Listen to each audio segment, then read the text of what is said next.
Gracias.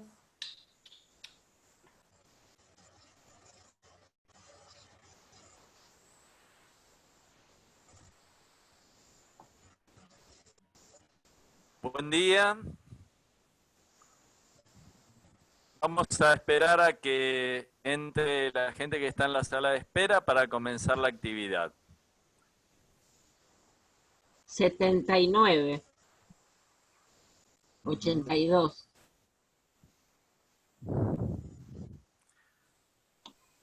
¿Qué son esos números? Ponele a la cabeza y 2 a los premios. Ah, bueno. Alfredo.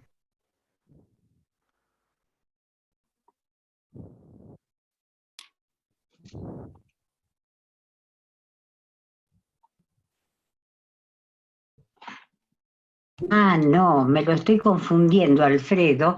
Uy, hace años que no lo veo. Esperen que tengo que... Por favor, quienes están entrando, se mantengan en silencio. Bien. ¿Sí?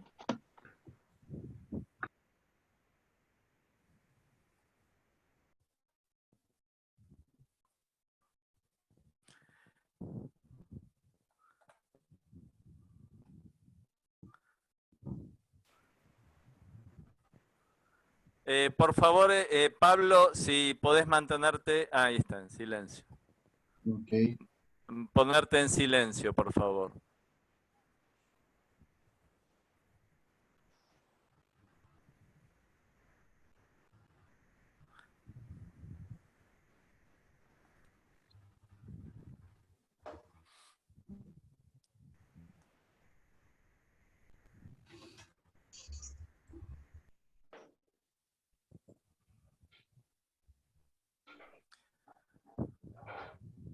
Bueno, buenos días.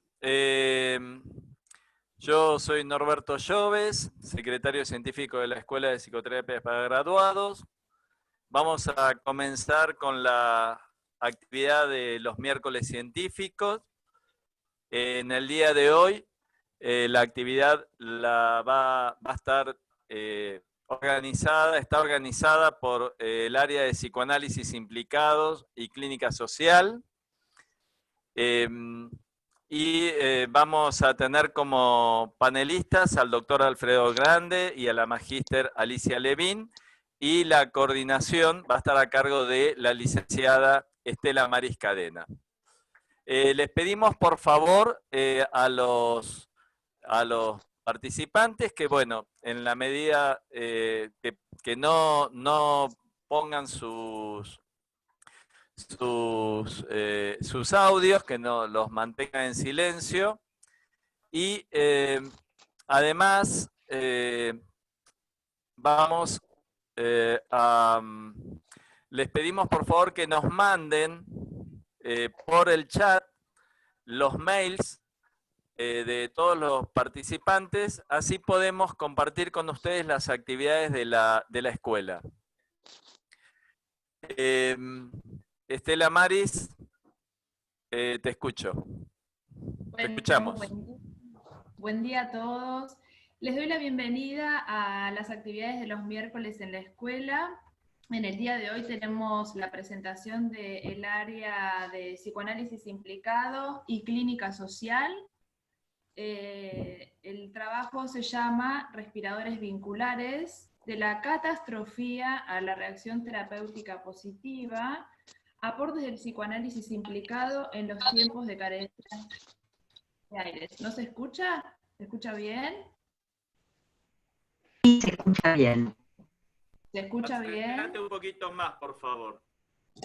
Sí, me acerco un poquito más. Bueno, les contaba que el trabajo de hoy se llama Respiradores vinculares. El título del trabajo es de la catastrofía a la reacción terapéutica positiva, aportes del psicoanálisis implicado en los tiempos de carencias de crisis. Los autores son el doctor Alfredo Grande y la magíster Alicia Levín. A continuación va a comenzar el doctor Alfredo Grande con la presentación. Cuando termina, sigue Alicia y al final está el espacio de preguntas, ¿sí? Voy a presentar al doctor Alfredo Grande. Él es médico, psiquiatra, psicoanalista, cooperativista, docente de la Asociación Escuela de Psicoterapia para Graduados, es escritor, actor, director del colectivo teatral de psicoanalistas de la Asociación Escuela de Psicoterapia para Graduados. Bueno, Alfredo. Bueno, buenos días a todos. Contento de estar acá en este Zoom. Hasta hace muy poco tiempo decíamos Zoom y pensábamos en un salón de usos múltiples. Ahora el Zoom es una plataforma digital que nos permite entre sustituir y restituir la carencia de los vínculos presenciales. A sugerencia de Norberto, que le agradezco mucho, voy a hacer una muy breve referencia a lo que llamamos psicoanálisis implicado, y realmente la matriz de esta consolidación teórica es la Escuela Argentina de Psicoterapia.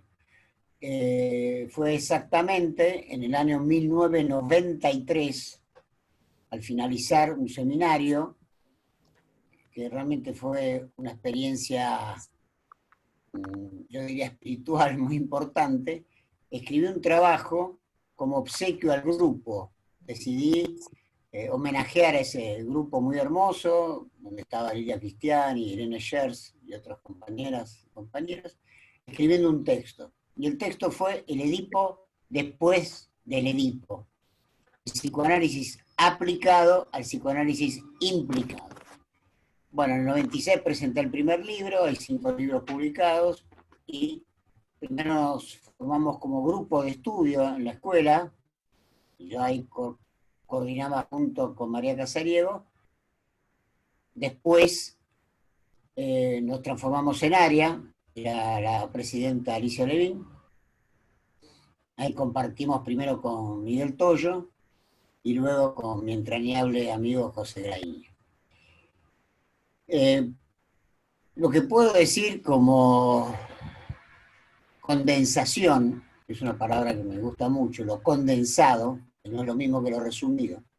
Como condensación, diré que el psicoanálisis implicado es un analizador del fundante represor de la cultura.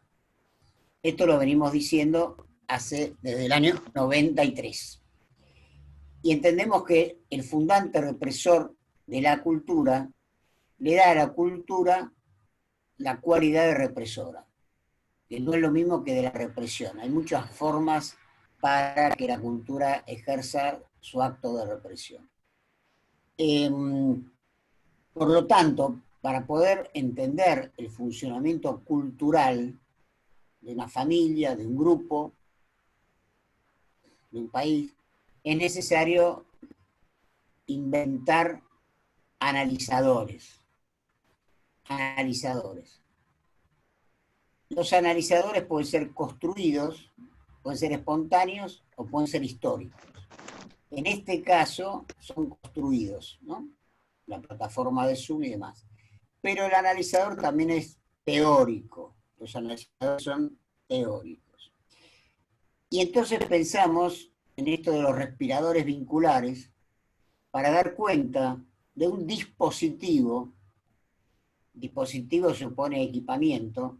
Los dispositivos son productivos y reproductivos. Y los equipamientos son antiproductivos. Por supuesto que la antiproducción también se produce, ¿no es cierto? Y eso es lo que vemos cuando se eliminan stocks por hiperproducción, que es lo que de alguna manera pasó antes de la cuarentena.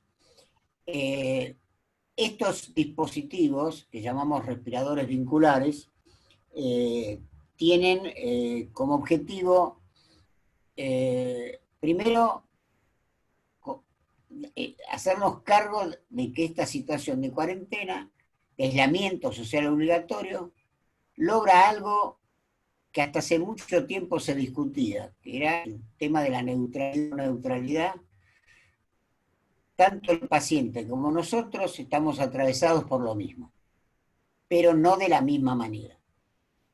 No de la misma manera es el espacio de la singularidad. Pero sí sabemos, todos los que estamos acá incluso, en este momento estamos atravesados por el aislamiento social obligatorio, no de la misma manera.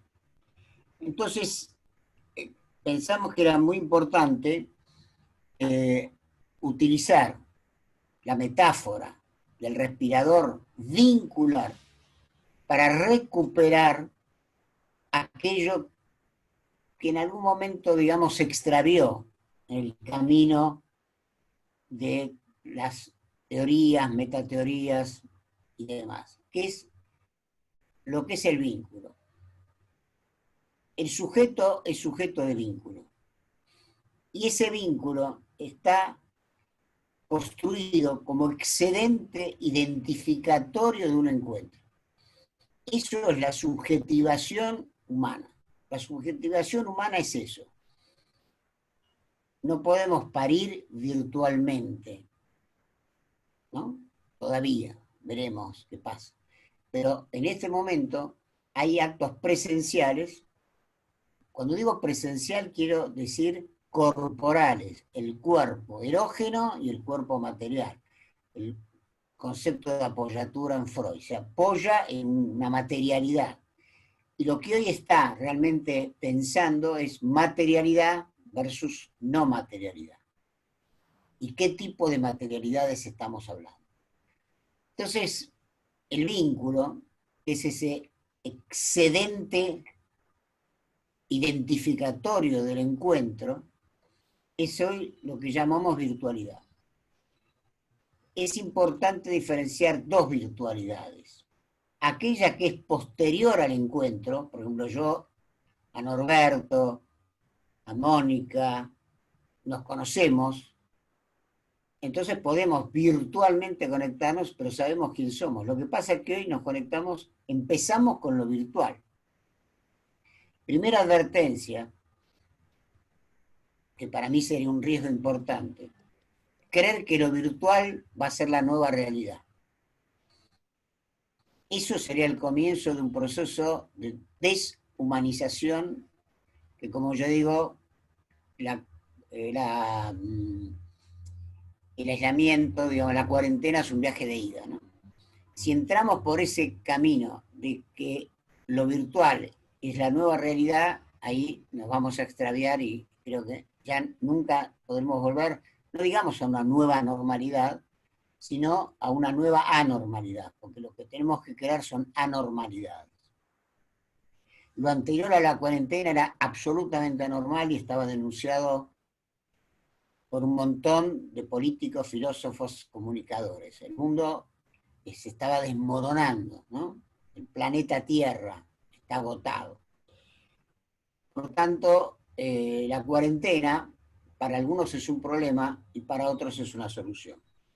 Me refiero a la cuarentena por el virus, ¿no? El virus, que inclusive se lo ha transformado en como si fuera un ente humano, ¿no? Dice, por ejemplo, no tiene rostro, ¿no?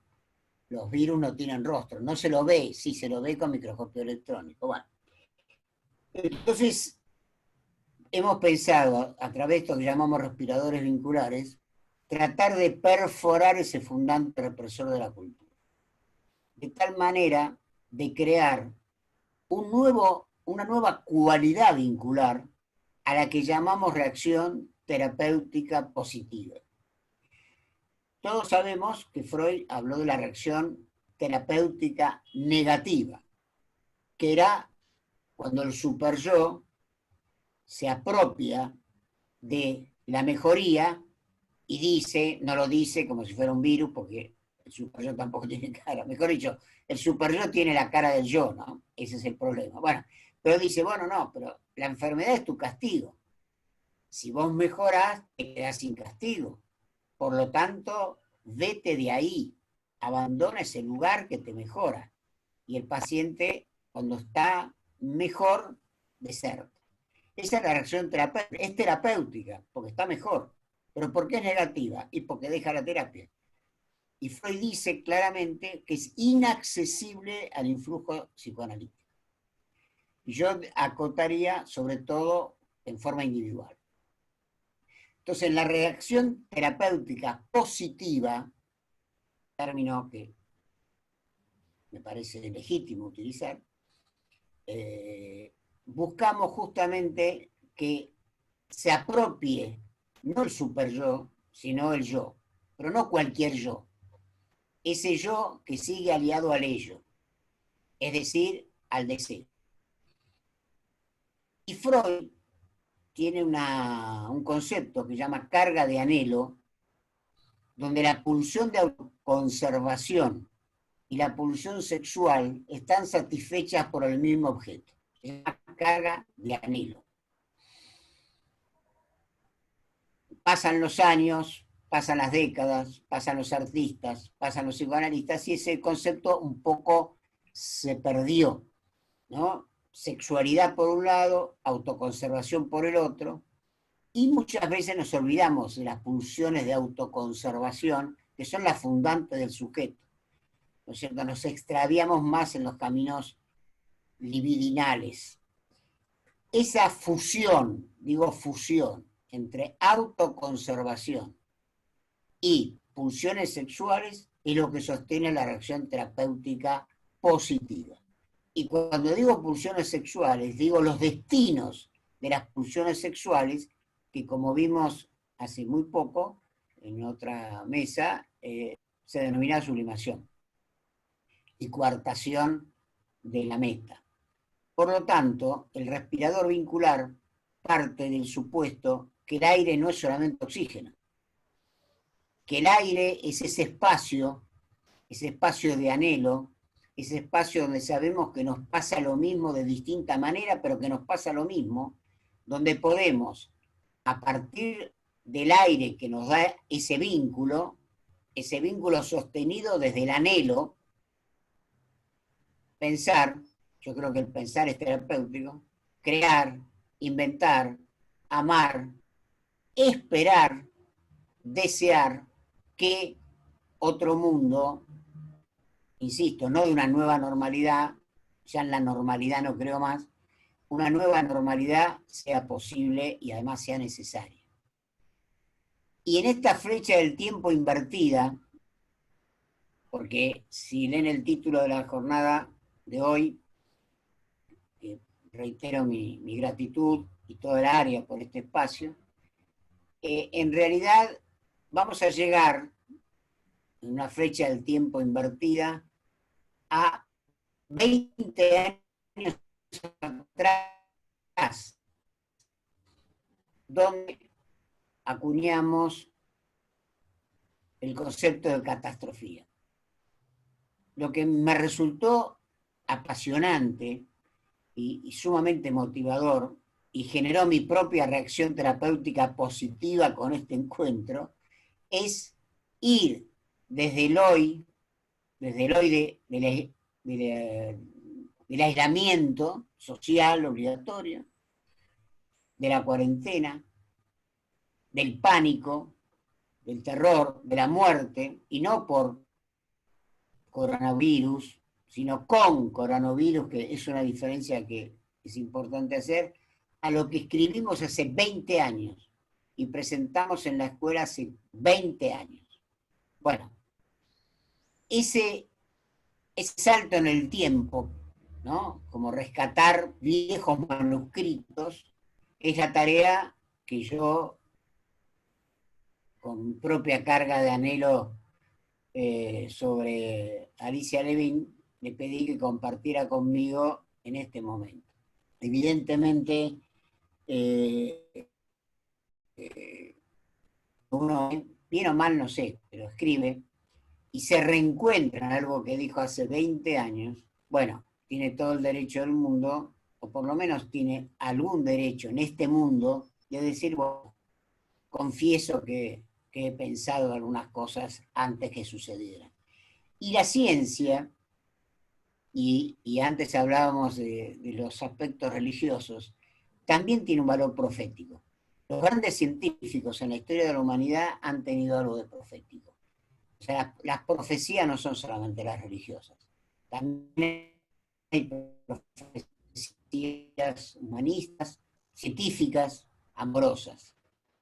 Y entonces, en este momento, en el hoy, a través de lo que el psicoanálisis implicado nos permite pensar, básicamente, el objetivo nuestro, que algunos cumplirán, algunos ya lo cumplieron y no se dieron cuenta, que es perforar ese fundante represor, recuperar el deseo.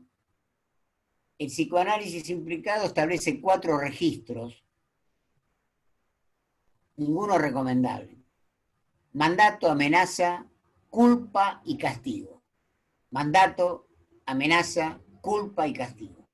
Y el que esté libre de los 4, en distintas proporciones, ¿no? Porque, no sé, como cualquier receta tiene distintas proporciones, pero esos 4 elementos están juntos. Y el que esté libre de esos 4 registros, que tire la primera piedra o la primera tarjeta de crédito, que tire algo. Estamos todos atravesados por esos 4 registros. Hoy hay personas que se sienten... Alfredo, perdón, quiero avisarte que quedan 5 minutitos de exposición. Serán 3. Hoy hay personas que se sienten con culpa si salen más de lo necesario, si se van a un negocio que por ahí no es de vecindad porque queda a 3 cuadras. Culpa de contagiarse. Es decir, la culpa como gran organizador del sujeto es lo que nosotros llamamos el sujeto del mandato. El objetivo de los respiradores vinculares es pasar, es decir, que esta cuarentena, este aislamiento, nos permita finalmente atravesar ese sujeto del mandato para realmente parir el sujeto del deseo. Deseo que también es el deseo de vivir, y ahí es donde se cruza con la autoconservación. O sea, el sujeto del anhelo, que es lo opuesto del sujeto de la desesperación, de la tristeza, la desesperanza, del dolor y del horror. Y ahora hacemos ese salto en el tiempo, volvemos, ¿no? Como en Volver al Futuro, nos encontramos con un concepto de hace más de 20 años, catastrofía. Y ese es el espacio que mi amiga Alicia Levin va a compartir con nosotros.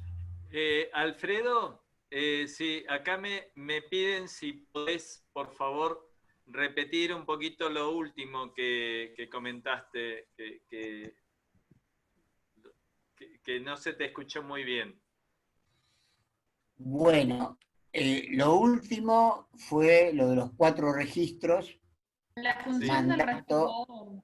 La función del respirador piden que repitas.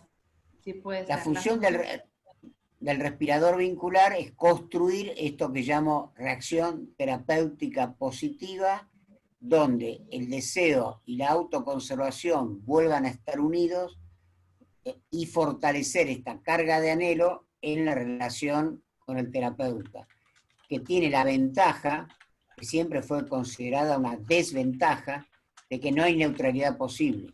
Todos estamos atravesados por el aislamiento, por la cuarentena, por los temores del presente, del futuro y demás. Ese anhelo de poder ayudar, no porque no me pasa lo mismo, sino porque me pasa lo mismo de otra manera, pero me pasa lo mismo, es lo que a nuestro criterio construye la carga de anhelo y a mí me permite, por ejemplo, atender a personas que nunca he conocido y que a través de crear ese vínculo erótico, deseante y de autoconservación, comienzan a respirar mejor. Comienzan a respirar mejor. Por supuesto, no solamente con los pulmones, sino también con la mente. Se respira también con la cabeza.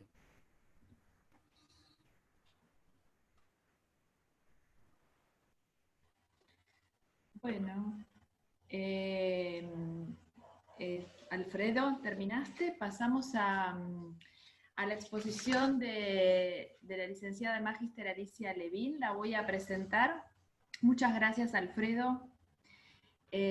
Con respecto a Alicia, bueno, les cuento que ella es psicóloga, psicoanalista, máster en psicoanálisis, co-coordinadora del área Pensando desde Winnicott, Es expresidente de la Asociación Escuela de Psicoterapia para Graduados, es coordinadora de la comisión que depende de la Secretaría Académica de los temas de tesis y proyectos de tesis, es miembro del equipo del Malestar en la Cultura, integrante del proyecto de investigación de la Escuela de Psicoterapia, la Universidad de La Matanza y la CONEAU, sobre las nuevas parentalidades.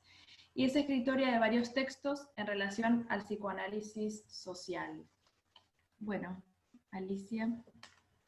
Bueno, muchas gracias. ¿Se escucha bien, Norbert?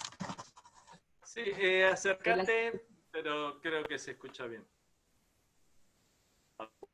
Mi primer agradecimiento es al área. Los miércoles científicos empezaron con el área de psicosomática, hoy es con el área de psicoanálisis implicado.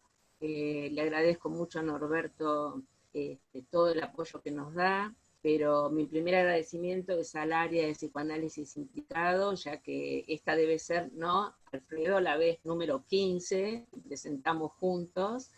Y también me conmovió mucho el recuerdo que juntos acunamos el inicio de este área, y para los que están en el Zoom, que no conocían la institución y están conociendo estos espacios, hay varias que se dedican como a cierta especialidad o algo específico del psicoanálisis, y en este sentido acunamos juntos el nacimiento de este área, que es la más joven, a pesar de los chistes de Alfredo, porque es la última que se creó.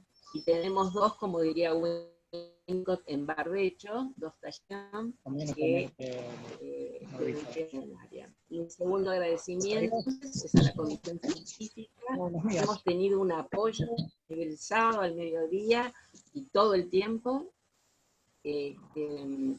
Y el abrazo más grande que tenga a lo implicado del Consejo Directivo que puso en marcha a toda la institución, y aquí estamos. Así que bueno, otra vez con Alfredo, con esta aclaración, invitación que él hace, yo voy a trabajar un texto que él escribió en el 2001 y lo presentó en un espacio que teníamos en la escuela que se llamaba Encuentro, y se llamaba Encuentro porque todavía en esa época, antes de esa época, cuando se fundó la escuela, nosotros no teníamos la sede y entonces nos encontrábamos en lo que es el encuentro, que más tarde se llamó, como ahora, Congreso. Así que este es un trabajo que se llama Catastrofía y tiene un subtítulo que tiene que ver con lo que pasó en el 2001, Ensayo sobre la metapsicología del piquete. Como siempre, dos palabras quiero decir, Estela, y que agradezco mucho tu coordinación y todo tu trabajo en estas semanas. Quiero decir algo sobre la etimología de implicado, porque no es azarosa, el área cumple respetuosamente con esa implicación.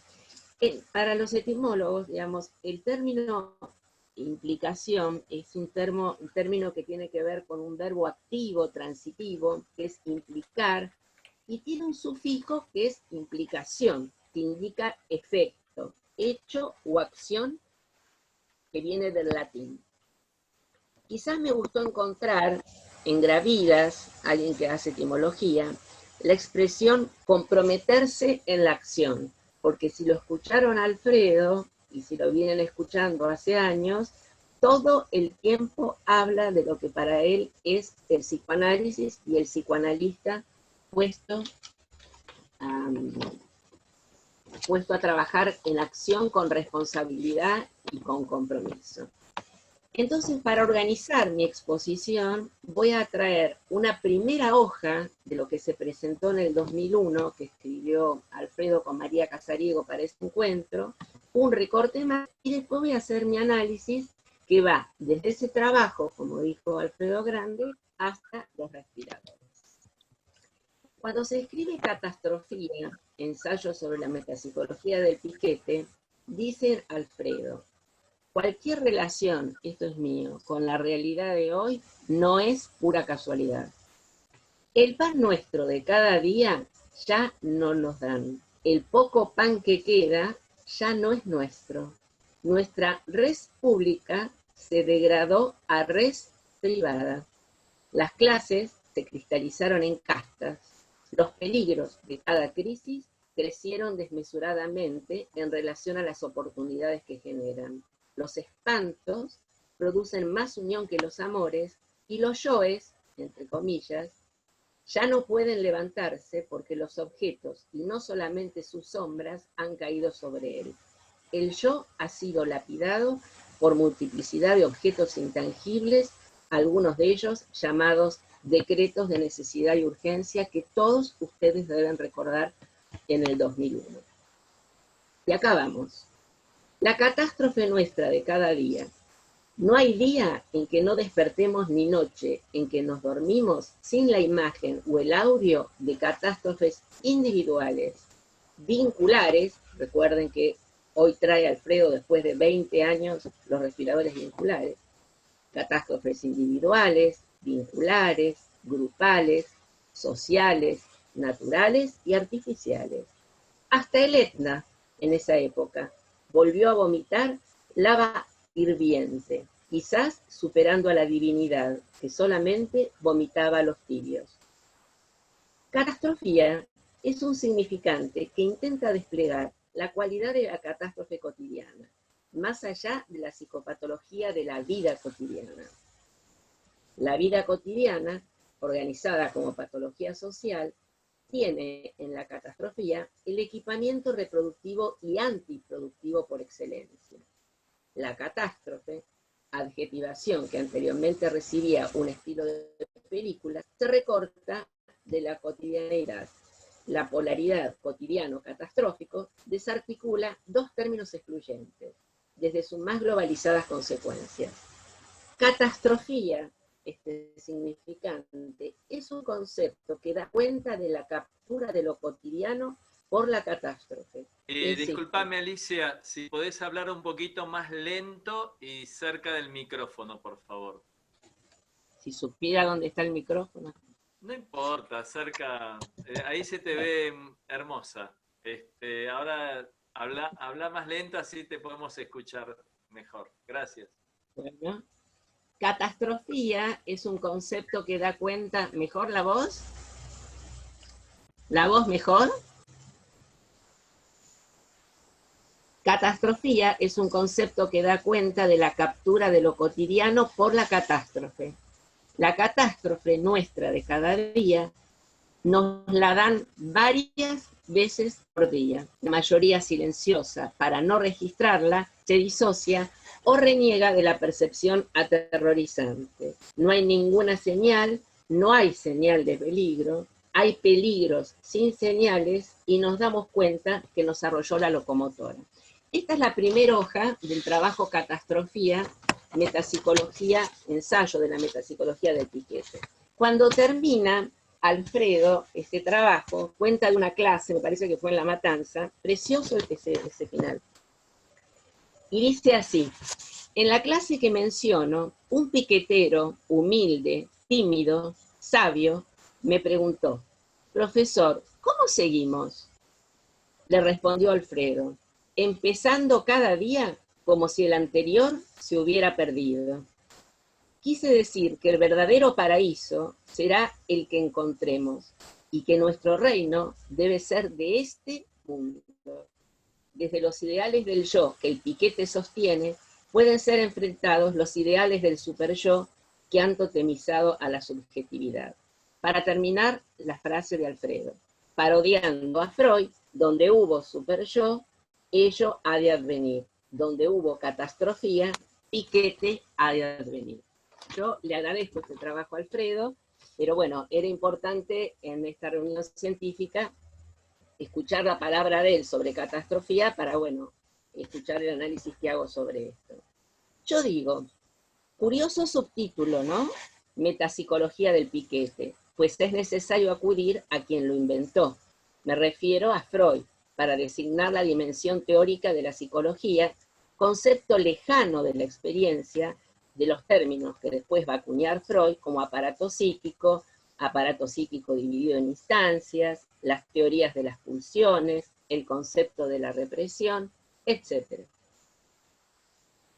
La metapsicología considera 3 puntos de vista, el dinámico, el tópico y el económico. Y desde el punto de vista lingüístico, tenemos que hacer notar la analogía existente entre el prefijo meta, psicología, con metafísica.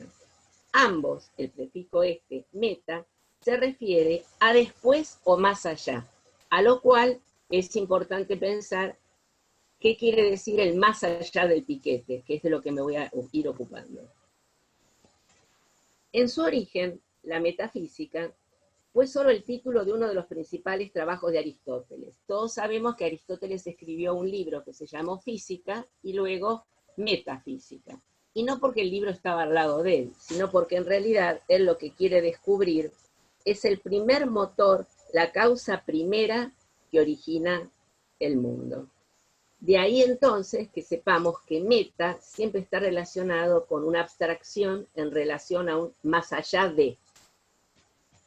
Dicho esto, la pregunta sería, ¿qué es lo que está más allá del piquete? La respuesta podría ser la catastrofía. ¿Y qué significa este neologismo?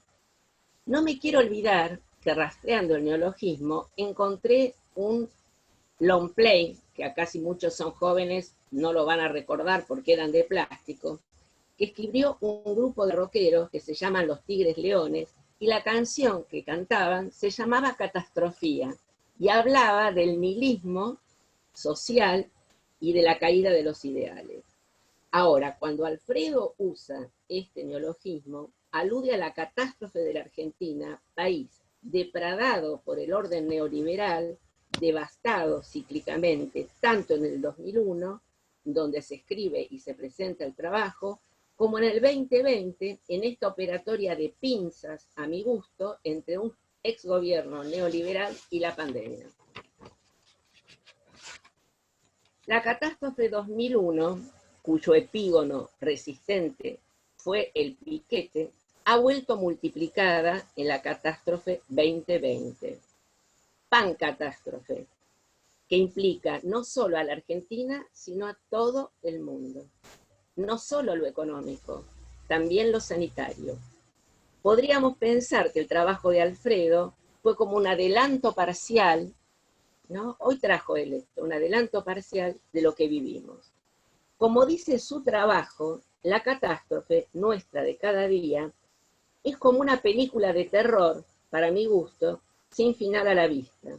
Es una cotidianeidad claustrofóbica para resistir piqueteramente al peligro silencioso e invisible. No hay angustia señal igual que en el 2001. Hay pánico. Pánico de los viejos, pánico de los débiles, pánico de los que sufren miseria, pánico de los que no tienen lugar para resistir, pánico de los que viven al día y pánico de los laburantes sin laburo. ¿Así de despacio va, Norbert? ¿Así? Sí, sí, está ahí se escucha bien y va bien. Bueno. Al mismo tiempo, el goce obsceno de la catástrofe, los que lucran con ella, tienen pan y no lo dan, que es la primera frase que leí del 2001. Hoy también, tienen pan y no lo dan. Lo que ve una oportunidad de deshacerse, como vemos todos, de lo que suponen algunos una población sobrante. Jubilados, los que cobran subsidios y quieren sacárselos, los muertos de hambre que tienen el tupé de querer comer todos los días. De ellos se alimenta y crece el piquete, se alimenta y crece frente a la catástrofe que engulle la tierra, que deja tendales de pasto de pulsión de muerte y de depredación. En el escrito original, que traje el principio y el final, se sostiene que si el piquete le dice al sistema que se quite el antifraz, frase que me encanta y me la voy a quedar, la repito, en el escrito original dice que al sistema se le quite el antifaz. Ahora bien, si nos trasladamos del 2001 al 2020, el piquete es la cuarentena. La que insiste, la que resiste frente al sistema compuesto por los Trump, los Bolsonaro, los Johnson, el presidente de Chile, que dicen no paren de trabajar. Y que no les importa quién se enferma ni los que se mueren. Hay que seguir produciendo, dicen ellos, hasta la muerte. La economía debe seguir creciendo a pesar de los cadáveres. Me gusta más decir, es duro, sobre los cadáveres. En última instancia, no les importan, son población sobrante, lo digo de nuevo. El piquete cuarentena dice que la catástrofe o catastrofía no es solo la pandemia, el virus con coronita, sino el capital con coronita, aliado de la muerte.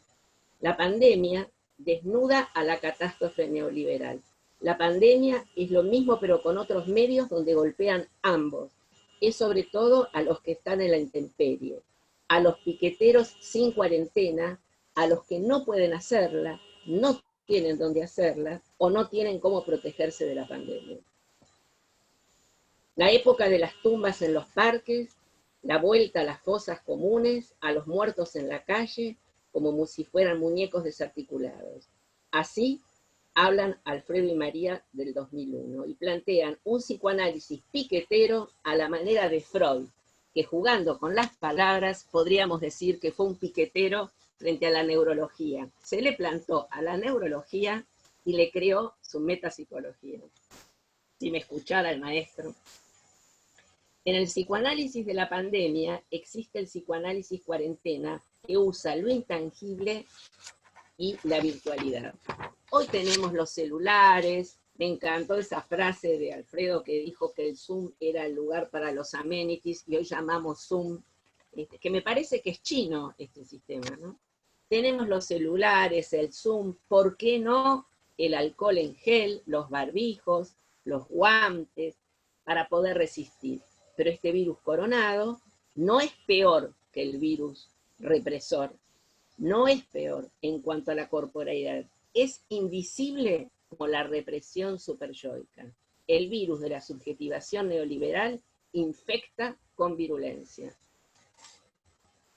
Pero luego de haber hablado del trabajo de catastrofía, no me iba a perder hablar 2 palabras del trabajo que presentó Alfredo y se lo dedico con mucho cariño. Luego entonces, de haber pensado en la catastrofía y como dijo quien lo creó el neologismo, y insisto, me pidió que lo trabaje, hoy Alfredo nos cuenta sobre lo que desencadena otro escrito que suma al anterior el tema del aislamiento. Es decir, el arrasamiento de la trama vincular, una cárcel dentro de una cárcel. A mí me hizo pensar en las mamushkas, ¿sí? Como si de alguna manera habláramos, como dice él, de las 7 plagas de Egipto que nos quedan cortas. Hay vínculos que tienen asfixia, tanto humanos como planetarios. Alfredo dice, otra vez, no hay angustia señal, sino angustia de pánico. Para esto, articula Alfredo 2 terapéuticas posibles. La de los respiradores vinculares, que no dependen de la tecnología, sino que implican abrir un espacio para respirar el deseo, para relanzar la reacción terapéutica positiva, amplificada e implicada, sin neutralidad culpable de complicidad. Ninguna cara de yo no fui. A esto me refería también con que el área tiene un nombre de implicación que es, ojo que esa cara de yo no fui no va. Entonces, ninguna cara de yo no fui, ninguna cruz de la buena fe, ningún aroma a incienso o lo que se parezca. Más adelante, en el momento de las preguntas, voy a tratar de hacer alguna relación, si es posible, entre los respiradores vinculares y el espacio potencial winnicottiano en el que estoy implicada, obviamente. Pero lo dejo para la ronda. La alquimia debe transformar la falsa libertad represora, el consumo, el hedor de los marginados y desamparados, en el alado del deseo de Eros. Hoy se dedicó el final del trabajo de Alfredo a justamente el respirador vincular, pensarlo no desde el oxígeno, sino desde lo deseante. Aplaudo esa idea. El espanto rige nuestros días, incendia la tierra, manda a los barrios, convierten en desiertos los que fueron verdes prados. El dios Pan, ¿se acuerdan quién era el dios Pan en la mitología? Era el que corría a las ninfas para violarlas. Yo hice una comparación y digo, el dios Pan ha convertido en ninfas a toda la humanidad. También lo digo esto porque la cifra que ayer se dio sobre femicidios, que eran cada 26 horas, se subió a 22 horas, o sea, el aumento de los femicidios. Vieron que la ley argentina no acepta la palabra feminicidios, que en realidad es la que correspondería porque es un homicidio. La ley argentina acepta la palabra femicidio. Aumentaron por lo menos a 1 por 10. La carga de anhelo, la ilusión del objeto de conservación con el objeto del deseo, permite convertir a la metamorfosis de la pubertad en metamorfosis de la libertad. Entonces, la reacción terapéutica positiva sería para mí un equivalente terapéutico del piquete. Un yo que se pone de pie frente al super yo, que ordena al super yo capitalista, que ordena super yo estoicamente al trabajador, pero la leche se la da al emprendedor. Quería comentar, para ir terminando, ¿no, Estela, o no? ¿Tengo? ¿5 tengo? Estamos bien con el tiempo. Estás bien. Bueno. Hay una investigadora mexicana, todos conocen los trabajos de algunas investigadoras mexicanas sobre los asesinatos, pero esta mujer acá trae 5 renglones que los quiero compartir. Dice así ella. Alicia, perdón que te interrumpo. Tenés 5 minutitos más. Entra. Creo que entra. Sí. Tranqui. Estamos bien. Bueno. Se llama Silvia Ribeiro, por si la quieren seguir, es una investigadora mexicana. El trabajo me lo acercó Lili Felber, es un trabajo sobre todo lo que pasa con la pandemia en Latinoamérica, dedicado particularmente a la pregunta que hizo Alfredo sobre lo actual y después. Dice así, en los 5 minutos. Al enfrentar el virus predominantemente en términos de responsabilidad individual, las medidas de aislamiento, la forma de estornudar, el lavado de manos, se pone el acento en las acciones de cada ciudadano, y por ello se persigue, y a veces con tonos guerreros, recuerdan que hablaban de la guerra, ¿no? Que hay que hacerle la guerra, no se olviden de eso, a los que no cumplen las normativas. Más allá de que estas normativas permiten un ordenamiento de lo social, mientras se generan los mecanismos sanitarios para enfrentar el avance de la pandemia, hay que tener en cuenta la cuestión colectiva, para ella y para mí. Se pregunta, ¿qué aspectos de la organización de nuestra vida a nivel de lo colectivo, de los sistemas sanitarios, de la economía, de los modos de vincularnos, palabra que trajo Alfredo, con la naturaleza, es necesario volver a pensar? Cuando pase la pandemia, ¿volveremos sin culpa a esta forma de vida que está íntimamente vinculada con lo que nos está aconteciendo? ¿Esperaremos la próxima pandemia zoonótica para volver a asombrarnos y remitirnos a lo inesperado? Y termino yo, un renglón.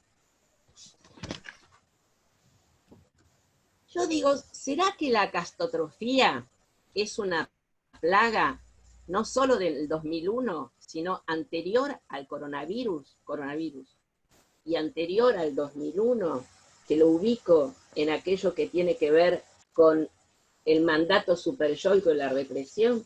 En caso de que fuera así, me gustaría que veamos el camino de la resistencia, porque el piquete es el modelo y fue el modelo de la resistencia. Mi pregunta es, ¿no nos vamos a olvidar de cómo pensar la rebelión y resistencia del piquete? Sobre todo hoy y siempre, en un planeta tan exhausto, repito, tan exhausto como está exhausta la humanidad. Gracias por el tiempo. Muchas gracias, Alicia. Bueno, muchas gracias a los dos, Alfredo y Alicia. Les vamos dando lugar a las preguntas que van escribiendo por chat. Hay varios comentarios, bueno, agradecen, felicitan, Estela Maris Grisolía, muy bueno Alfredo, Beatriz Schauelbaum, excelente, tal cual se respira con la cabeza. Javier Vallet dice más tarde, de hecho la respiración la hacen las células, las vías aéreas y los pulmones solo los ventilan y producen el intercambio gaseoso. Muy bueno Alfredo, muy bueno recuperar el espacio del anhelo. Bueno, después más adelante Alfredo también definió ahí, porque le han preguntado el concepto de catastrofía, captura de la catástrofe por lo cotidiano y captura de lo cotidiano por la catástrofe. Un poquito más adelante, el espacio de anhelo, esperen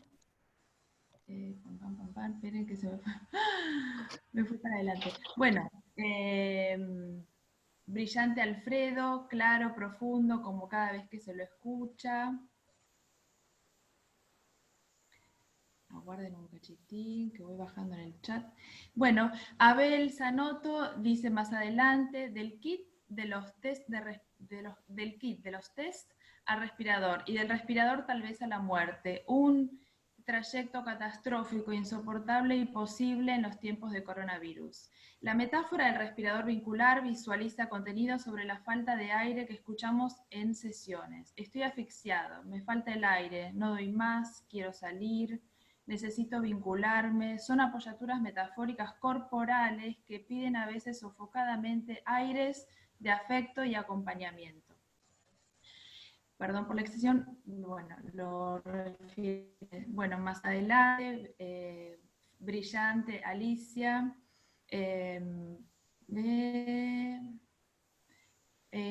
para Alfredo Ascaso, Enrique Ascaso dice para Alfredo, si puede relacionar la cultura represor con el concepto de, y no sé si lo escribió más adelante porque está, a ver, con el concepto de violencia primaria de Piero Lanier, y para ambos, si piensan que la producción social, que es el piquete y la catástrofe, es el retorno de lo repudiado o forcluido por el sistema. Enrique Ascaso.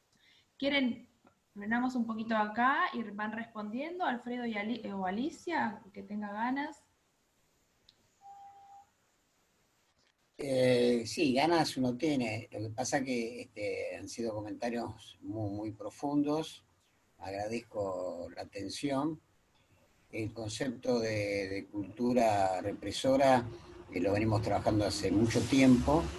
Creo que es una forma de pensar la cultura. Yo digo que toda cultura es represora mientras no se demuestre lo contrario, y raramente se demuestra. Y básicamente el fundante represor de la cultura, el objeto es el deseo. Lo que pasa es que si empezamos a discutir qué entendemos cada uno por deseo, bueno, evidentemente ahí los respiradores mentales van a divergir un poco. Pero yo asocio deseo, yo soy una persona, digamos, humilde, ¿no? Entonces, para mí todo es simple. En vez del paradigma de la complejidad, a mí me gusta el paradigma de la simplicidad. Y en el paradigma de la simplicidad, deseo es igual a placer, ¿no? Yo el otro día hacía una comparación justamente con un paciente, donde le decía que el que mejor sabe del deseo es el que vende helados. Uno va a una heladería, no ahora, pero en algún momento volverá, y el que vende helado le pregunta, ¿qué gusto quiere? ¿Qué gusto? O sea, ¿qué le gusta? Nunca preguntará qué no le gusta o qué disgusto. O sea, que uno pide lo que le gusta. Y eso tiene registros conscientes, inconscientes, primarios, prenatales, que ya no importa, pero lo que deseamos, todos los que estamos acá, sum más, sum menos, estamos porque tenemos ganas de estar. ¿Cuál es el fundamento de nuestra presencia acá? Que tenemos ganas de estar. Y eso se nota. Y hay un comentario de una compañera, compañere, vamos a hacer así, que se sintió bien porque me notaba, digamos, como apasionado, como si fuera un joven. Y yo creo que eso es lo que transmitimos con los pacientes, digamos, ¿no? Es decir, el anhelo es pasión. Es decir, es una racionalidad, pero apasionada. Y yo creo que muchos de nuestros competidores en el mercado del coaching, de todo eso, a veces apelan, se acuerdan que Freud odiaba la sugestión, pero lo paraverbal, lo no verbal, también tiene efectos terapéuticos. Entonces creo que cuando hablamos de respiradores vinculares, Y cuando yo dije se respira con la cabeza, se respira con la mente, es algo que se me ocurrió en este momento, lo cual habla que todavía respiro, ¿no? Lo cual me pone muy contento, a partir de algunos comentarios que yo fui siguiendo en los chats. Ahora, a mí me cuesta mucho relacionar teorías con la pregunta del querido Ascaso, porque soy una persona que ha leído mucho, pero no lo suficiente. Hoy se habla mucho del parto respetado, ¿no? Supongo que. Bueno, yo estudié medicina y apareció el parto de Leguayé. Y en ese momento, yo le dije a mi docente, bueno, si el parto de Leguayé es sin violencia, el parto anterior era con violencia. Dijo, no. El parto anterior es parto. El parto de Leguayé es sin violencia. Está bien, le dije, estimado profesor, pero si este es sin violencia, el anterior era con violencia. No, grande, no, usted no entiende. Eso, en general, todo el mundo me dice eso. Leguayé es sin violencia. El otro es parto. Ahora decimos familia patriarcal, pero antes decíamos familia. Nadie decía patriarcal. Familia, y familia, bueno, eso es cultura represora. La cultura represora odia la cualidad. Es como la obscenidad de la cosa. Si es familia, es esa familia. Si es parto, es ese parto. Y como todos sabemos, el parto a la reina lo instauró un obstetra que tenía una obesidad mórbida, Morisot, que no podía estar parado. Entonces inventó el parto a la reina. O sea, él sentado y la mujer se tenía que adaptar a su obesidad patológica. Bueno, cultura represora es todo eso. Y antes del consumo, de esta catástrofe, teníamos la catástrofe del consumismo, que era consumir consumo. Nosotros hicimos un taller en la escuela, creo que lo mejor de mi vida pasó por la escuela, lo cual no significa que para la escuela lo mejor sea que haya pasado yo, es otra cosa. Pero bueno, se hace lo que se puede.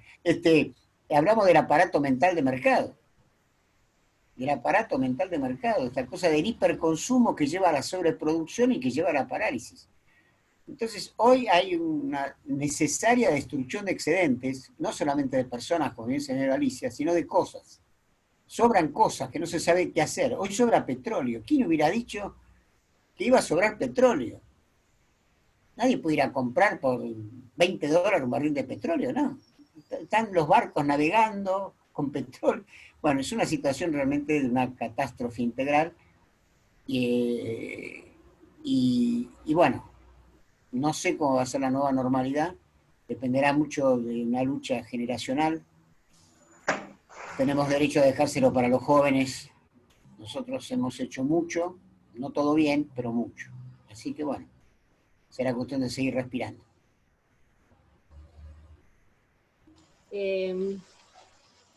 Bueno, gracias por las preguntas. Hay más, Alicia, todavía. No, así que... estaba leyendo la de María Eugenia Ferrés, que estoy esperando que la lean, por ahí encontré la de María.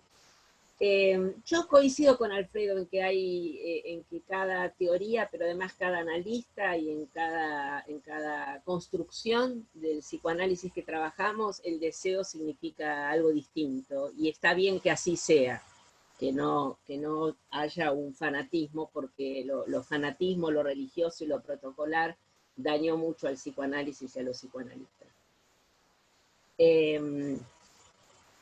Me da la impresión, por ejemplo, yo tomé esto del consumo porque escucho en muchos pacientes que dicen, la verdad que por un año más no me voy a comprar ropa, porque compré tanta ropa, que compré tantas cosas, que ahora, ¿para qué las quiero? Digamos, ¿no? Por otro lado, me parece que la posición de psicoanalista tiene una responsabilidad de trabajar el propio deseo, y el deseo del paciente. La otra vez le escuché a Mabel Fuentes algo que también me hizo algo en la cabeza, que era, bueno, que si un paciente no habla nada de la pandemia o de lo que le pasa, es distinta a la pandemia que la cuarentena. Me ocupé de trabajar lo que es para mí la cuarentena y lo que dice Alfredo del aislamiento, ¿no? Si el paciente no hace ninguna alusión a la cuarentena, me parece que estaríamos, y ahí le digo algo a Enrique, en el lugar de la desmentida, ¿no?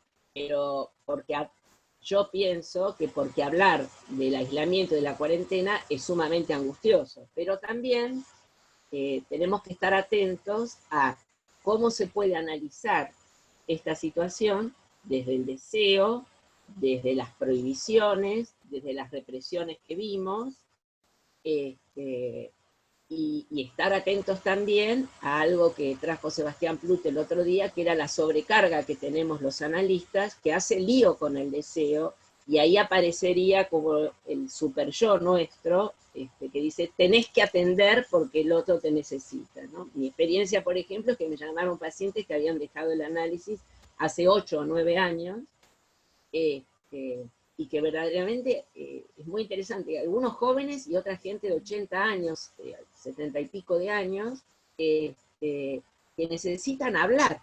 Y la verdad que nosotros tenemos dispositivo para escuchar. Sería mucho más complicado si la escuela no hubiese abierto, para mí, que soy alguien muy de la escuela, de hace muchos años, si la escuela no hubiese abierto este dispositivo de respirador vincular, sería mucho más difícil sostener mi consultorio y la sobrecarga. Por eso vuelvo a agradecer, me parece que colabora en todos lados. Bueno, esto en cuanto a la desmentida y la pregunta si hay, Enrique dice si hay una vuelta de aquello reprimido primario. Yo terminé con una convocatoria a lo exhausta que está la humanidad. A mí me parece que Enrique siempre vuelve algo, aunque sea un resto, de esto que no es elaborable, que tiene un límite. Alguien habló de la violencia primaria. Piera la da como aquello imprescindible para poder construir el psiquismo. Me parece que ahí estamos haciendo, habría que, no da el tiempo, ni voy a, ya me avisó Norberto que hay muchas preguntas, cosa de que no me pase. Me parece que una cosa es la violencia, que Ramona no tenga agua en una villa de la capital, y que eso es parecido a un homicidio, es igual a un homicidio, y otra es la violencia primaria, que es un concepto metapsicológico de la teoría de Piera. Bueno, deseo, violencia primaria y la vuelta de lo reprimido. Yo tomé estos 3 lados. En otra vuelta, ya que me dijo Norberto que hay más preguntas, voy a tratar de ver si puedo hablar del respirador. El respirador vincular, para mí, es una unión que tiene con lo deseante, porque no es oxígeno el respirador vincular. Y por eso digo que después, si puedo, lo voy a relacionar con el espacio potencial winnicottiano y con el tiempo en la guerra en la que trabajó Winnicott. Así que me callo y seguimos con las preguntas. Y gracias por los agradecimientos. Estela. Sí. Bueno, un comentario de Débora Sloninsky agregaría que no solo subió el femicidio, sino también el maltrato a menores, quienes se encuentran en un lugar de alojamiento en la escena escolar, una pausa a las situaciones violentas en sus casas. Más adelante, Mirta, la cultura la crean los hombres, por lo tanto el hombre es el represor, el hombre somete al hombre en el sistema capitalista. Y pregunta, ¿para qué sirve el super-yo? De su gala se llama femicidios cuando se llevan a cabo asesinatos de manera masiva a mujeres, genocidios por género. Bueno, Silvia Schlafman, excelentes exposiciones, y acá pregunta Alfredo si Alfredo puede ampliar el tema de los respiradores vinculares como modo para desarrollar el sujeto del anhelo, lo oxigenante y deseante desde el lugar del analista y sus intervenciones específicas en la clínica. Luego le pregunta también a Alicia, esperen que me pase con el cursor, si puede ampliar el concepto de respiradores vinculares como un espacio para respirar el deseo, vinculándolo con el deseo, vinculándolo con el esquema referencial de Winnicott y su relación con el entramado social y el espacio del lazo creativo. La vuelvo a leer porque es una pregunta larga. ¿Quieren que la vuelva a leer para Alfredo y para Alicia? para Alfredo, si puede ampliar el tema de los respiradores vinculares como modo para desarrollar el sujeto del anhelo, el anhelo, lo oxigenante y deseante, desde el lugar del analista y sus intervenciones específicas en la clínica. Eso para Alfredo. Para Alicia, si puedes ampliar el concepto de respiradores vinculares como un espacio para respirar el deseo, vinculándolo con el esquema referencial de Winnicott y su relación con el entramado social y el espacio del lazo creativo. A ver, para ambos, ¿qué modo de respuesta colectiva posible piensan en el marco del aislamiento? En el marco, no se escuchó. En el marco del aislamiento. La pregunta otra vez, lee toda la pregunta. Para ambos, ¿qué modo de respuesta colectiva posible piensan en el marco del aislamiento? A ver. Para los dos, Sebastián Sequeira, para los dos expositores, la idea de respiradores. La reacción terapéutica positiva y autoconservación. El yo como preservador y lo transicional, en falta de espacios y de aires, tienen mucha relación. Si pueden ampliar un poco más estas ideas. Vamos respondiendo, me parece que son varias preguntas, ¿no? Sí, no sé qué piensan Ali y Alfredo. Yo agregaría una más, porque hay dos que se pueden juntar. Dale. O lee otra más entonces. ¿Más? ¿Qué hace Laura Ufbal? ¿Qué hacemos con la falta de rutina y sin proyectos? Parece la muerte. No veo posibilidades de reinventarme, dicen los pacientes. ¡Wow! No sé para qué pedí una más. Vos pedís, vos tenés, Alicia. Bueno. Acá Bueno. freno y los dejo hablar. Sí, porque yo ya, mis tubos de oxígeno se están agotando. Hay una pregunta que no puedo resistir. Yo llego a un momento en el cual me doy cuenta que empiezo a perderme, ¿no? Cuando dice, ¿qué respuesta colectiva hay en el aislamiento social? Ninguna. La pregunta tenía que ver con qué respuesta colectiva hay en el aislamiento social. No hay respuesta. ¿Por qué? Porque hay aislamiento. Pero es tan buena la reflexión que me permite pensar que justamente parte del respirador vincular tiene que ver con lo colectivo. Es decir, yo diferencio el vínculo de vínculos, que es el grupo, y el colectivo, que es un grupo con una estrategia de poder.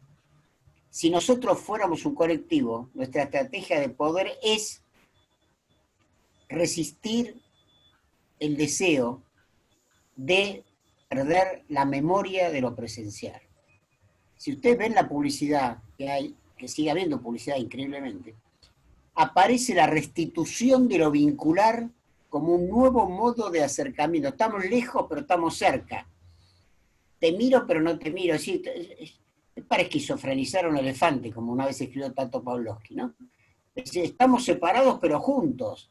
Te odio, pero te amo. Es decir, es un lenguaje psicotizante. Yo lo que creo que parte del respirador vincular es la memoria histórica.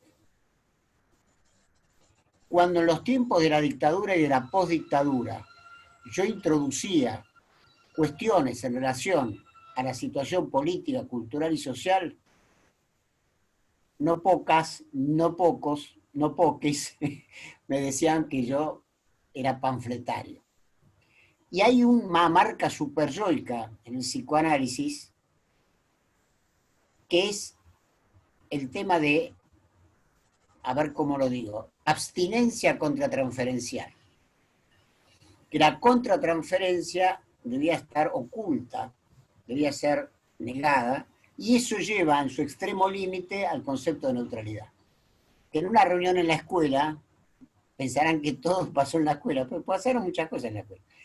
Con Vicente Gari, cuando yo le dije que la neutralidad era la negación maníaca de la implicación, se enojó. Pero no importa, porque después nos amigamos. Pero bueno, entonces quiere decir que hoy, lo que hoy no podemos hacer es negar nuestra implicación.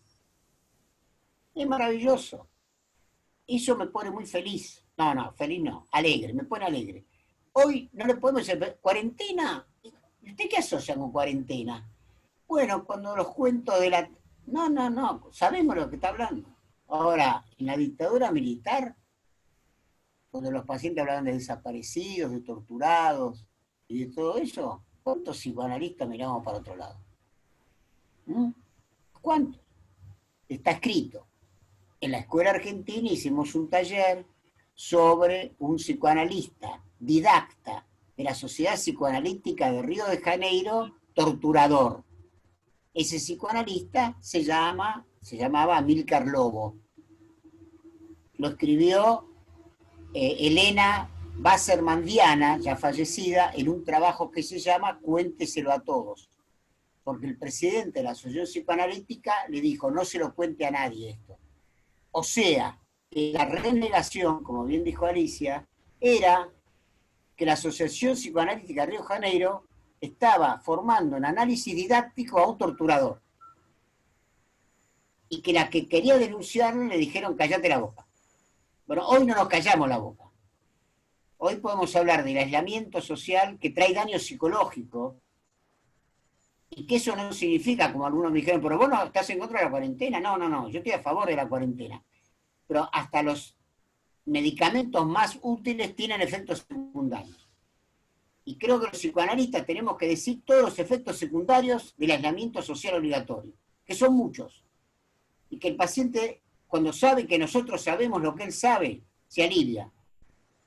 Se alivia. Hay una función de alivio. Respira mejor. No porque le solucionamos el problema dándole una receta, como algunas veces se dijo, no.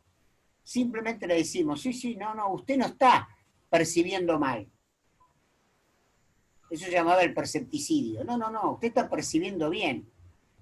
A usted le están arrasando los vínculos. Y acá estoy yo.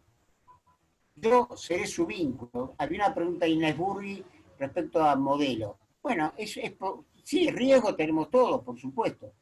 Yo a ningún paciente le dije, soy tu Dios, nada te faltará. Sin embargo, lo dice un cura y nadie lo mete en gana, digamos. Bueno, qué sé yo. Yo esas cosas no las digo.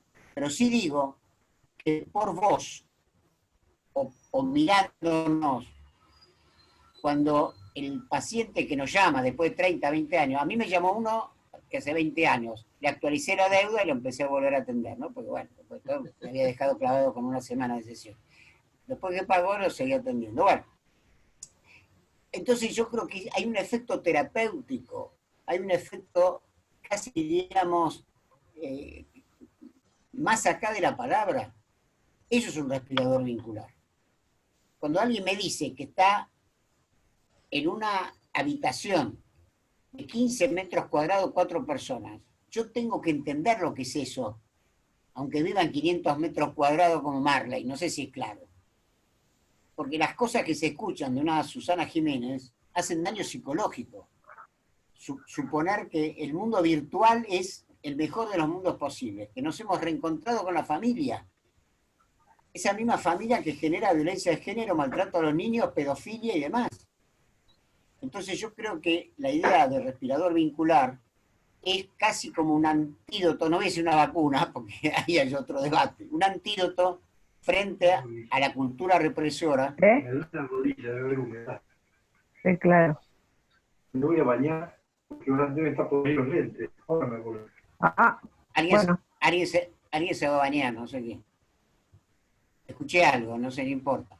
Es un antídoto frente a la cultura represora que nos ha enseñado, incluso a muchos psicoanalistas, a veces que el silencio es salud. Y el silencio no es salud. Y yo prefiero la teoría paranoica conspirativa a una aceptación pasiva, digamos, bueno, es lo que hay, así es la vida, siempre que llovió paró. Sí, siempre que llovió paró, pero dejó todo inundado. La cultura, mira, Freud, dije mira no sé a quién, no, pero alguien que me esté mirando. Freud dice, la cultura se especializa en mandar a los jóvenes al Polo Norte con ropa de verano. Eso es cultura represora. Ni que hablar de la cultura victoriana y su producción masiva de subjetividad histérica, que llevó a creer que la mujer era en su esencia histérica. Y si lo es, no es menos histérica que el hombre, o sea que en definitiva no decía nada. No contesté nada, pero me están dando un aire que se los agradezco. Y eso que estoy en la población de riesgo, imagínense si fuera más joven. Bueno, nuevamente gracias por las preguntas. Sobre lo que pienso igual que Alfredo no voy a hablar, porque la verdad que tenemos coincidencias sobre la cultura represora. Yo uso la palabra neoliberal en el lugar de la represión del consumo y de transformar en objeto a la persona. Sobre el colectivo social, o sea, me parece que la vida no es sin colectivo. Yo me estaba acordando que Badiou llamó acontecimiento al fenómeno cartonero como una respuesta colectiva. No sé si al piquete también no lo llamó acontecimiento, y seguro que llamó acontecimiento argentino a la formación del grupo de madres de Plaza de Mayo, que si eso no es un colectivo. Me voy a meter un poco con Sebastián, y no sé si con la falta de rutina que me preguntaron, y el respirador social. A mí la creación de esta palabra de respirador social, por eso cuando Alfredo me convocó para hablar de catastrofía, después me tenté con lo del respirador vincular, porque bueno, un poco es algo que yo trabajo mucho, y que no es aire. En este sentido, a mí me parece que hay oportunidades, como que Mónica, que es la presidenta de la escuela, fue a hablar a la radio y presentó la institución y presentó un servicio que es un respirador vincular que tiene ahora la escuela para contestar de manera gratuita a necesidades de sufrimiento muy importantes, que no lo necesitábamos en otro momento porque lo podía cubrir Raskowski, pero que ahora se creó. Eso para mí es un respirador vincular. Es un respirador vincular cuando Winnicott habla en la BBC de Londres con Bowlby y le dice a la gente que está evacuando, chicos por un lado y madres por el otro, como hacía Trump con los niños mexicanos, que los mandaba para un lado y las madres para el otro, cuando en la BBC Winnicott dice, por favor, es peor separar al niño chiquitito de la madre en el botecito que la caída de la bomba. Yo comparo algo de esto. La otra vez me cargaban que yo decía, no, me insiste en la cabeza cuando en la sociedad psicoanalítica Winnicott se para y dice, están cayendo bombas, los únicos que no lo escuchan son los niños psicóticos. Entonces a mí me parece que en todos los miércoles que vengo siguiendo aparece la necesidad de trabajar entre todos nosotros, cómo estamos pudiendo trabajar y cómo a veces no podemos trabajar. La verdad que en ese sentido yo le agradezco al paradigma winnicottiano el que cada vez que necesito armó un encuadre al estilo de lo que dice Alfredo, de acuerdo a lo que necesita el paciente. Si él estaba en el hospital y venía una familia del campo, sabía que lo único que podía hacer es lo que él llamó consulta terapéutica. Era una vez el tiempo que se necesite, a veces con el modelo del garabato, de garabatear, sin preocuparse demasiado por la transferencia, por la promoción, porque sabía que esa gente probablemente no venga, y con una intervención sobre aquello que tenía mucho sufrimiento. A mí me parece que, pues él, Alfredo cuenta que le pasó lo mismo, que le volvió gente con deuda, a mí no me debían, pero hay gente que se fue debiendo, porque me parece que ha quedado una marca del trabajo que se ha hecho con muchos pacientes y que vuelven a esto. También quería agregar, que apareció en algunas reuniones, que la cuarentena trae mucha relación con los duelos. Yo escucho mis sueños, los sueños de los pacientes, y porque la cuarentena trae renuncias, o sea, renuncias en el aparato psíquico, trae limitaciones, y es importante que el psicoanalista trabaje sobre esta posición. Se sorprenden algunos pacientes, dicen, ¿cómo puede ser que me acordé o que estoy relacionando? Y la verdad que la cuarentena, la pandemia más o menos, Por ejemplo, esto que nos preguntan todo el tiempo, ¿no? Que no se puede velar, que no se puede hacer el ritual de despedida. Pero más que esto, quería hablar que el aparato psíquico puede recordar y rememorar situaciones de estrechez que ha vivido y de limitaciones que se llaman duelos. Y los duelos no son patológicos. Freud los llama un trabajo. Y nosotros tenemos que hacer un trabajo de renuncia en este sentido. Y colaboramos en esto, ¿no? En interpretar, intervenir. Así que bueno, esto va para Silvia Schlagman. Te agradezco, Silvia. A mí me parece, cuando sí, si esto tiene alguna relación, Winnicott es muy irónico, entonces la gente suele engancharse con la creación del objeto transicional, y en realidad lo que llama respiradores vinculares, Alfredo, jugando con las palabras, que a los dos nos gusta mucho jugar, Winnicott lo llamaría un espacio potencial, que se potencie el deseo, que se potencie el ilusionarte. Claro, ese espacio potencial es un espacio para crear, para imaginar, para poder soñar, vinculante, no es sin vincularse, sea con su propio aparato psíquico o con el otro.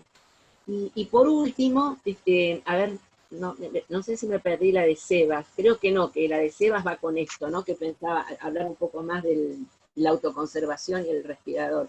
Esto es un concepto que arma Alfredo, que yo lo llevo a lo que es mi experiencia clínica y bueno, el psicoanálisis que tengo en la cabeza, que por suerte es diverso, no es fanático.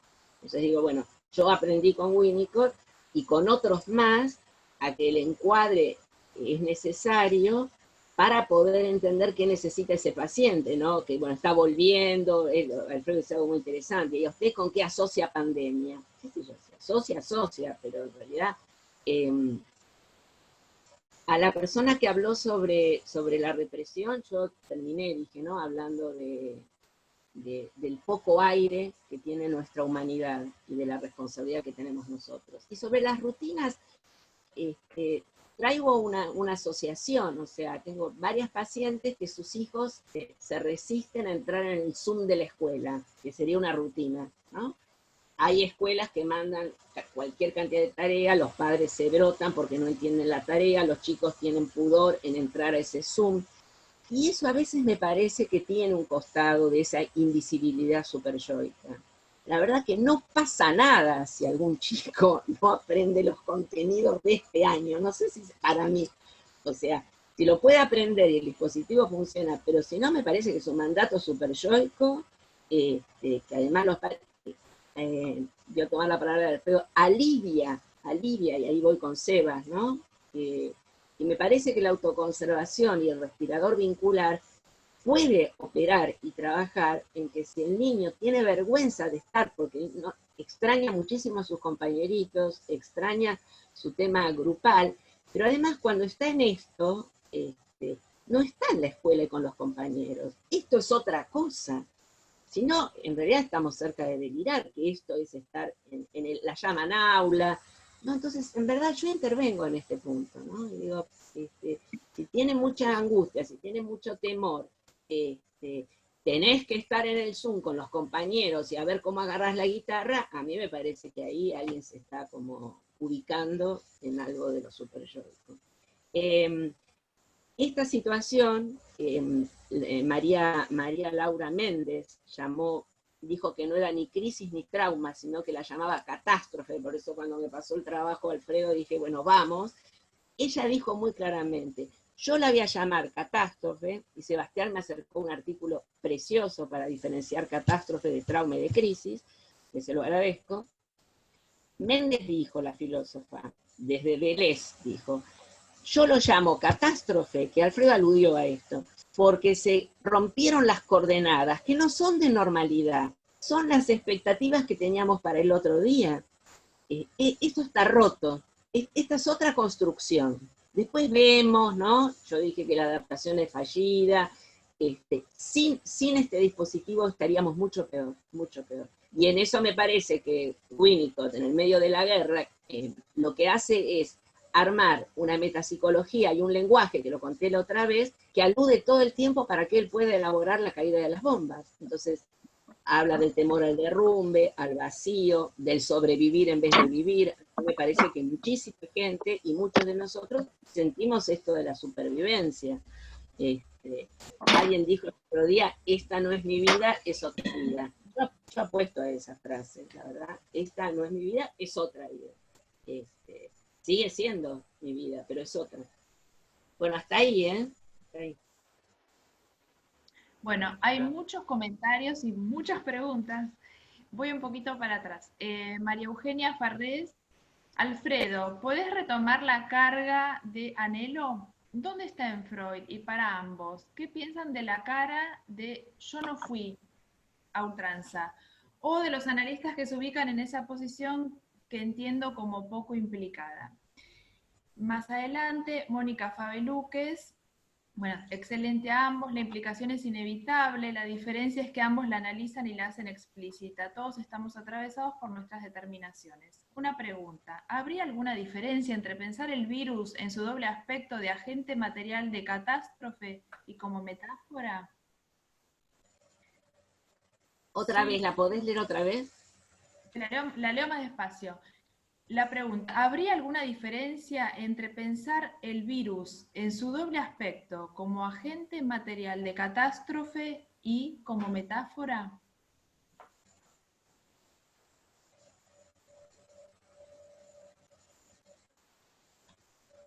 Seguí, Estela. Sí, por favor.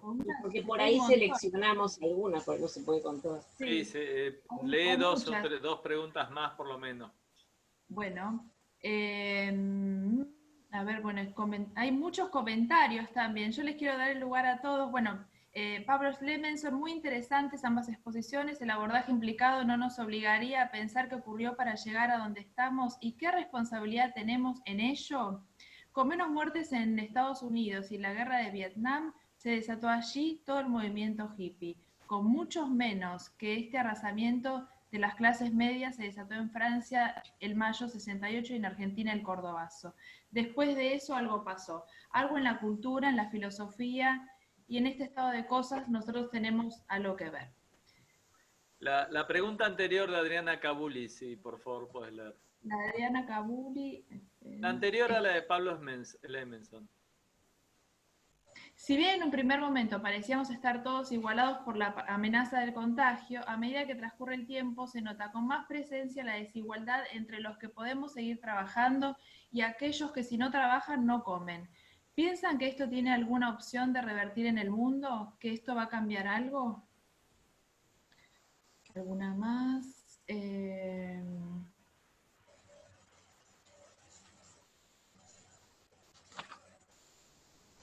De Inés Burgui a todos. Ahí. Sí, me fui con el cursor, estaba después, posterior a esto, ¿no? Sí. Sí, hay una pregunta de Inés Burgui. ¿Qué piensan del delicado borde que habría entre la implicación y el riesgo de situarnos como modelos desde el lugar del analista para el paciente? ¿Paramos acá o quieren más preguntas? Les damos lugar a que respondan. ¿Quieren que lea alguna más? Sí. ¿Sí? Bueno. Bueno. Mabel Fuentes, la próxima, Inés Burgui. Sí, estoy... de Mabel Fuentes, la leo yo, no te preocupes. Dale, de Mabel Fuentes, muchas gracias a los dos por las exposiciones. Quería preguntar si el deseo no va a veces en contra de la conservación. Situaciones cada vez más frecuentes de quienes rompen la cuarentena para encontrarse con una pareja o con la familia, poniéndose en riesgo para que la vida les siga teniendo sentido. El principio de placer choca allí con el principio de realidad.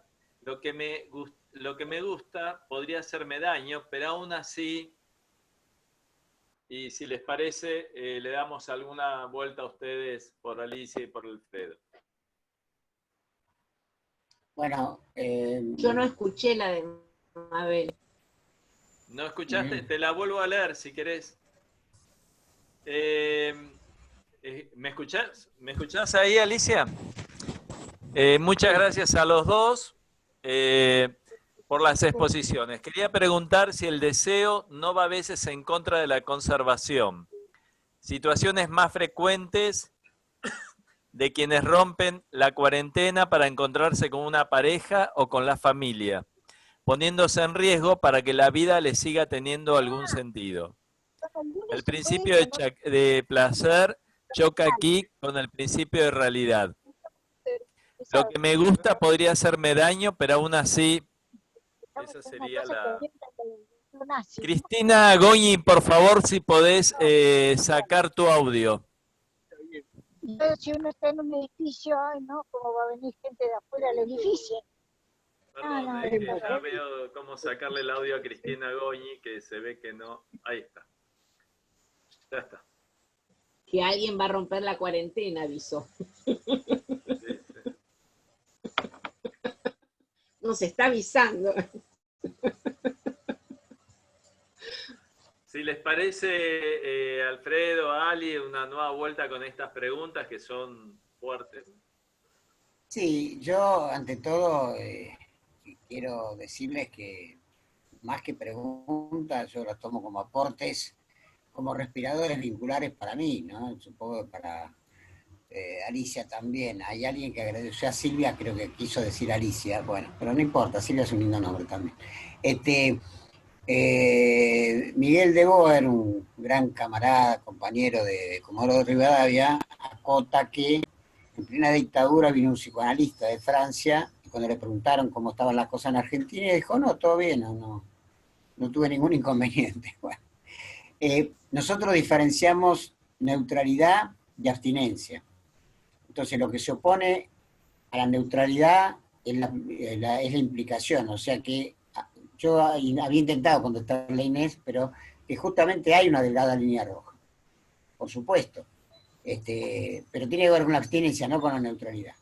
Hay que diferenciar neutralidad de abstinencia. Y cuando hablamos de implicación, y vale la pena aclararlo, es el análisis de la implicación. Porque la implicación es de género, económica, sexual, política, ética, psicoanalítica. O sea, no todos, nosotros no psicoanálisis, decimos cosas distintas. Hay tantos psicoanálisis como psicoanalistas, o más o menos, si no, no habría tantas escuelas, no habría tantas, dentro de cada escuela tantas. O sea que hasta el significante psicoanalista podría ser un significante vacío. Entonces, el análisis de la implicación, sí. Por ejemplo, todos mis pacientes, incluso los que no me pagan, saben que yo vivo de mi trabajo. Yo no tengo otro ingreso más que la jubilación, no les voy a decir de cuánto, si no voy a tener que pedir que no me cobre más la cuota de la escuela, y el ingreso de mis pacientes. Entonces, el que no me paga sabe inmediatamente que tarjeta amarilla, listo, yo vivo de mi trabajo. Entonces, en ese sentido, como cooperativista, hace 34 años fundé Ático, también es un análisis de mi implicación.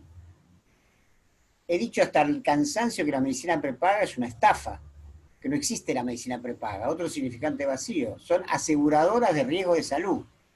Hay que expropiarlas a todas. Yo estas cosas, no con todos los pacientes, con algunos, depende de cuál, más o menos yo las digo. Si yo digo lo que pienso, yo digo lo que creo. Ahora, si me toma como un gurú o no, yo tenía un paciente que me decía que yo era el sensei, y yo le hacía namaste, bueno, listo, qué sé yo, cada uno que me diga lo que quiera. Hay una capacidad de pensar que a veces nosotros no aprovechamos. Tomándolo del acontecimiento, esto yo lo aprendí de Gregorio Barenblit, con el cual hablé mucho, fui a ver Horizonte, donde él está. Acá Ana Kersia me agradece que haya recuperado el lapsus. Ana, por favor, estamos para eso, somos psicoanalistas. Bueno, el acontecimiento es aquello que cambia el horizonte de lo posible. Es decir, el acontecimiento, para mí fue, por ejemplo, las últimas PASO fueron un acontecimiento. Lamentablemente no se lo tomó como tal. Madre de Plaza de Mayo cambió el horizonte de lo posible. ¿Cuál era lo posible antes de Madres? Que la dictadura no se la podía combatir. Si las Madres de Plaza de Mayo desde su fundación, mostraron que sí, cambió el horizonte de lo posible. La medicación cambió el horizonte de lo posible. El conocimiento hormonal cambió el horizonte de lo posible. Hay muchas cosas que cambian el horizonte de lo posible. Bueno, eso es, no la, hay que diferenciar catástrofe de cambio catastrófico, son dos cosas diferentes. El cambio catastrófico es decir, 1, 2, 3, 7, 9, 10. Por ejemplo, cada vez que alguien les diga 2 más 2 es 4, ustedes váyanse, porque esa persona es reaccionaria, lo sepa o no. ¿Por qué? Porque tiene razón. 2 más 2 es 4. Pero si ustedes invierten la racionalidad, entonces dicen 4 es 2 más 2, 4 es 5 menos 1, 4 es 3004 menos 3000, o sea, el 4 se despliega. Y ese despliegue del 4, fíjense de lo que estoy hablando, los números naturales, Bertrand Russell escribió 50 páginas sobre números naturales que yo llego a las 4 y ya no entiendo nada. Bueno, y el número natural me permite desplegar, y eso es aire, eso es un respirador vincular. Cada vez que alguien dice 2 más 2 es 4, está cerrando el oxígeno, no me deja pensar. ¿Por qué? Porque tiene razón, es 4. ¿Y yo qué hago con el 4? ¿Solamente un 4? No, la vida es mucho más que un 4, así. Se despliega. 4 raíz cuadrada de no sé qué. En ese sentido, yo digo que la polifonía de significados, por ejemplo, esto que preguntaba Mabel, por supuesto que sí, Mabel, y vos lo sabés seguro mejor que yo.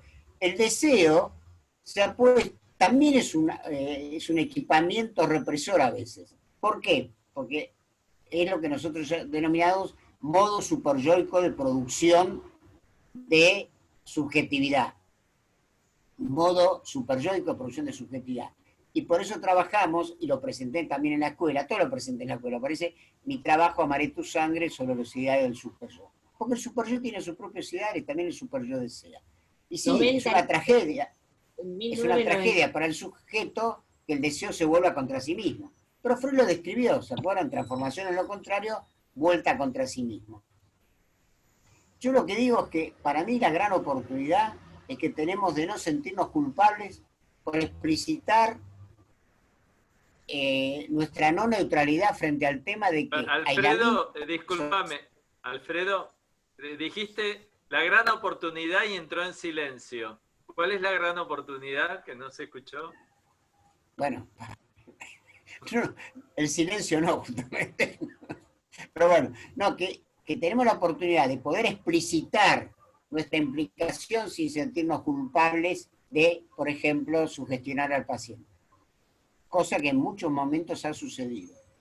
Cuando Alicia, no Silvia, sino Alicia dice lo de los duelos, diferenciemos lo que es duelo de lo que es pérdida, porque hay pérdidas que no se pueden duelar. Así es. Hay pérdidas que no se pueden duelar. Y eso a eso Freud lo llamó restitución, no sustitución. El trabajo del duelo es sustitución. Lo que no se puede duelar se restituye. Son dos cosas diferentes. Dos cositas más antes que mi memoria se olvide. Diferenciemos violencia de crueldad. Violencia es una cosa, violentación es otra, crueldad es otra. Ramona Medina fue asesinada por la crueldad de un sistema represor. No murió por coronavirus. Murió por... Y la crueldad del sistema represor viene desde hace mucho tiempo y muchos de nosotros, me incluyo, lo hemos surfeado. Nosotros todos los que estamos acá tenemos el privilegio del Zoom, ¿no es cierto? Adriana Cabuli lo dijo claramente, es decir, no descubrimos la diferencia de clases ahora ya no podemos negarla, ¿no? ¿Se acuerdan cuando Menem decía los chicos pobres que tienen hambre, los chicos ricos que tienen tristeza? Esos chicos siguen teniendo hambre y se mueren de hambre, lo dijo Alberto Morlachetti hace 40 años. Pero yo creo que es la gran oportunidad de generar un acontecimiento. Me alegra mucho que Mónica haya ido a la radio, los psicoanalistas tendríamos que copar los medios. Tengo los ovarios al plato de que todos hablen del sujeto menos nosotros, que somos los únicos que sabemos lo que es un sujeto de deseo un sujeto de mandato y un sujeto del deseo del mandato. Tenemos mucho para decir, digámoslo, aprovechémoslo, porque no quiero diferenciar lo que es el ser copartícipe de cómplice, ¿no es cierto? No. El tema yo siempre digo, y creo que Pablo preguntaba algo de esto, en el marco de la cultura represora es muy difícil diferenciar culpa de responsabilidad. Por eso en el último texto diferenciamos culpa, culpabilidad y enculpamiento. Y el aforismo implicado dice, un aforismo dice, la culpabilidad del victimario se diluye en la culpa de la víctima. Y los que trabajan con violencia de género lo saben perfectamente. El modo de producción cultural, económico y político tiene toda la culpabilidad. No es el virus el que trajo la catástrofe en el capitalismo, sino al revés. Es el capitalismo el que generó la catástrofe del virus. No porque fuera fabricado, sino porque fue aprovechado. Por eso retomo la pregunta, que en el aislamiento social no hay respuesta colectiva. Por eso es lo que decía Pablo. No hay rebelión. Había un mensaje que hablaba de rebelión. Bueno, en el aislamiento social la única rebelión que podemos tener es contra el vecino, la vecina o alguien que esté sin barbijo. Una rebelión berretísima. Pero creo que esto nos está dando a todos elementos de respirador mental, abrir, crear, inventar. Por eso agradezco a Silvia, digo a Alicia, el tema del colectivo teatral, donde realmente si algo hemos hecho en estos 3 años es tratar de inventar. El silencio no es salud, pero la capacidad de crear e inventar es lo más saludable que el sujeto humano tiene. Bueno, voy a hablar algo porque me van a echar. Esto a mí se me repite. En la primera mesa me dijeron, apurate. Bueno, te agradezco que tomes el tema del acontecimiento. Además, con este amigo tuyo estuviste este verano, creo que tenés un nieto en San Pablo, entonces estuviste con él y fue muy conmovedor, ¿no? Estuviste con él en este verano. No puedo repetirme con Alfredo, porque en lo que tenemos coincidencia, o sea, él tiene mucho trabajo sobre la cultura represora, no es sobre lo que yo hablo justamente lo que él acaba de señalar, que en realidad lo que yo llamé que la humanidad está exhausta, no es por la pandemia, sino que es por el uso del capital y todos los que tienen y todos los que no tienen. También con él me sumo a lo que dije, que lo de Ramona fue un homicidio, o sea, es así. Y le quiero agradecer a Débora también que tomó el tema de la violencia con los chicos. María Eugenia, coincido con vos, esa cara de yo no fui. A mí me parece que también hay un elemento resistencial de muchos analistas a que yo no escucho eso, por este medio no trabajo, por el otro no. Con Norberto tuvimos una charla antes de la cuarentena. ¿Se acuerdan que ya poníamos distancia y no nos dábamos un beso? ¿Te acordás, Norbert, que tuvimos una charla de qué hacer con los pacientes que estaban en el diván? Bueno, a veces nos divertimos. Y la verdad que nos inventábamos, o sea, creábamos dispositivos para poder estar mínimamente disponibles y también sentir que nosotros estamos unidos en esa situación. Y ya ahí habíamos hablado, Norberto, de que el que estaba en el diván, entonces lo sentamos a no sé qué altura. He escuchado colegas de fulanas y menganas que dicen, si a mí no me abrís la puerta, yo no voy. Mabel, te súper agradezco la pregunta, porque a mí la verdad que el tema de la clínica y otro que abrió el teléfono. Mabel, el tema de muchos jóvenes y no tan jóvenes que rompen la cuarentena, no sé si esa es la palabra, para encontrarse con su pareja, como decís vos, donde prima el principio de placer y el de realidad, es muy complicado este tema. O sea, la verdad que me parece que también hay algo ahí en los colectivos que están, donde por ahí es difícil tomar las medidas que son imprescindibles. Nosotros en la Argentina estamos sosteniendo un número más o menos controlado, pero bueno, la verdad tengo que decir, hay 157 personas que hace 2 horas están acá. No siempre hay 157 personas que llegan al final de esto. Cuando hablé con Mónica el otro día y me dijo, mirá, vas a ver que es una experiencia distinta, la verdad que yo me tocó cuando me inaugurar con psicosomática, que bueno, pero tuve 11 minutos nada más ese día. Hoy la coordinadora la rompe, y Alfredo también. Si miran abajo, hay 157 personas que están respirando vincularmente con nosotros, aunque sea con esta cara, con el cuadradito. Así que, además de agradecer, nosotros también estamos respirando en ese sentido. Y Pablo, me parece que estamos viendo la misma serie, que es un documental sobre Vietnam, que lo recomiendo, donde es interesante, más que masoquearse con ver las crueldades del mundo, poder reinterpretar los mecanismos de poder, ¿no? Y el capitalismo, del neoliberalismo, como traga sujetos o traga personas. Yo también le agradecía a Mónica que fuera a la radio y que todos y todas los que estamos acá trabajemos en todo lo que podamos para difundir. Esto ha sido así desde que la escuela empezó, de distintas maneras. Alfredo recordaba el capítulo de la sangre, y yo siempre cuento que se lo llevé a Miguel Ángel a su casa cuando se estaba muriendo para que autorice a publicarlo. O sea, ambos tenemos una historia de rebeliones y de creaciones.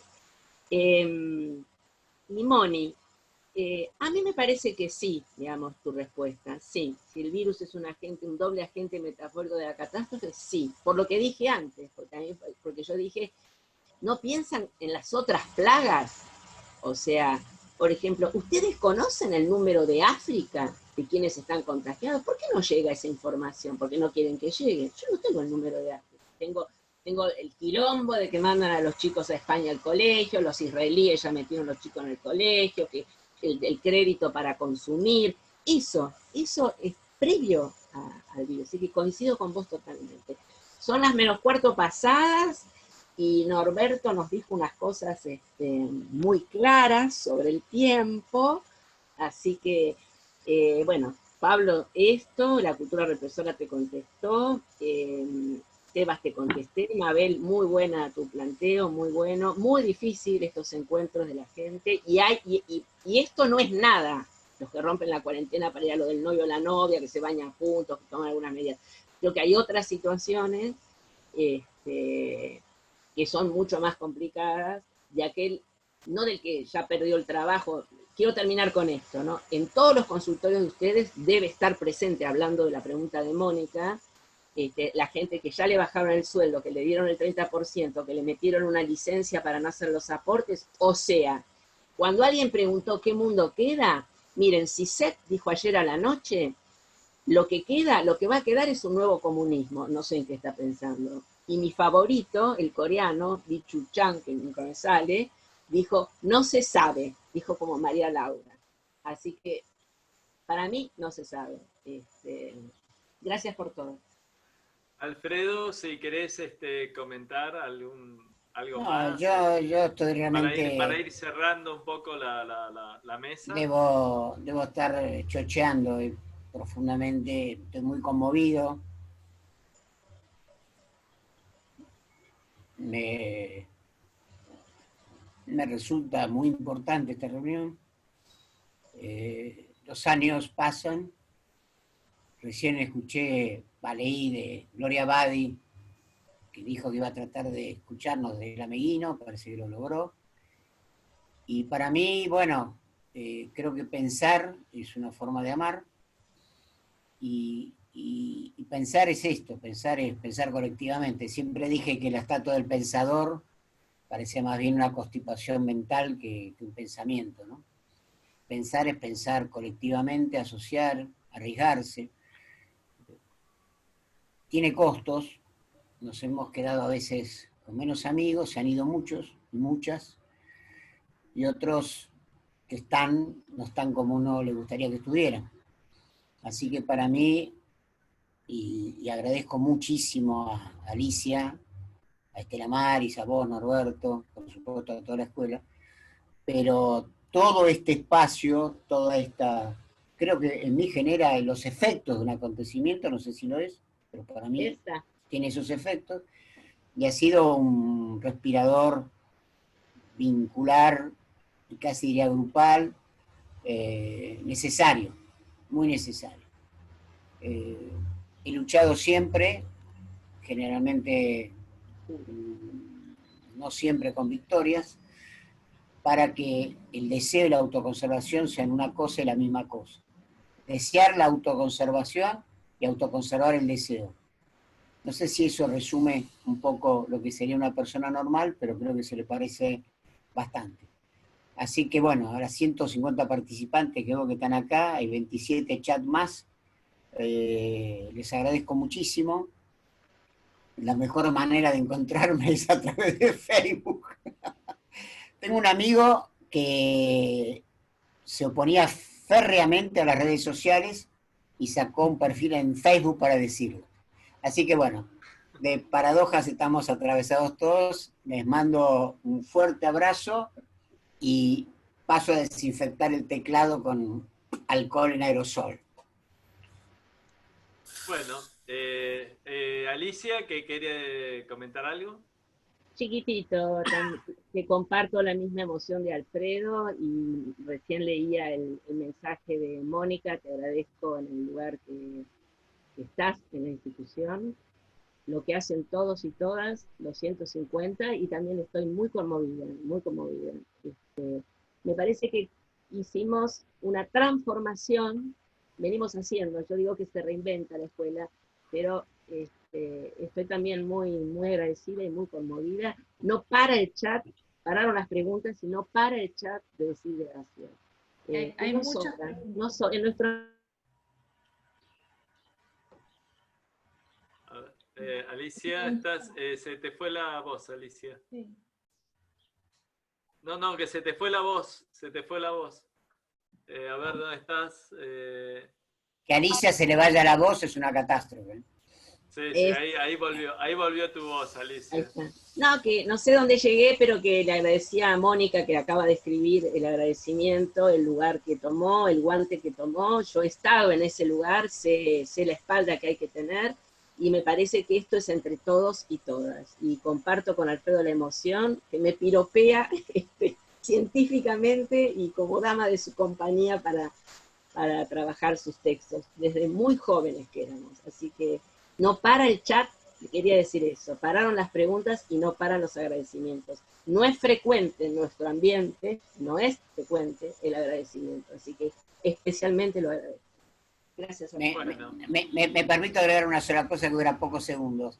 ¿Alguna vez vieron que en la hinchada decía su sentimiento, no puedo parar, olé? Bueno, yo en un aforismo decía, es un pensamiento, no puedo parar, ¿no? Sí, realmente los pensamientos tampoco pueden parar, y si se acompañan de los sentimientos ya es totalmente imparable. Cuando Spinoza dice, nadie sabe de lo que es capaz un cuerpo, bueno, quizás la nueva anormalidad sea volver a creer en nuestros cuerpos, que también es nuestra mente, digamos, nuestro fundamento último, ¿no? Este cuerpo restitutivo del Zoom alguna vez será recordado como un hermoso recurso y volveremos, como diría el trovador, volveremos a pisar las calles nuevamente. Bueno, muchísimas gracias. Sí, Estela, vos querías decir algo. Sí, quería decir algo antes de que hagas el cierre. Quería agradecerles a Alicia y Alfredo. Es un gusto escucharlos, un gusto trabajar con ellos, un gustazo enorme. Quedaron muchas preguntas por responder. Está bien que quede. Un montón por responder. Así que bueno, gracias a todos los que estuvieron ahí del otro lado también, escuchando, preguntando, agradeciendo. Bueno, es un espacio súper valioso que, bueno, a mí también me gusta mucho compartir. Y bueno, te doy la palabra, Norberto, para el cierre de la actividad. Muchísimas gracias al área de psicoanálisis implicado y clínica social. Y para todas las preguntas que han quedado, invitamos para el próximo miércoles a las 11, que va a presentar su actividad del área de fecundación asistida y adopción, con una mesa que se llama Haciendo Familia Hoy, acompañar en la incertidumbre. Seguimos en la línea de poder ir pensando como psicoanalistas sobre esta situación tan particular que nos está tocando vivir. Voy a activar a todos para un aplauso a la mesa.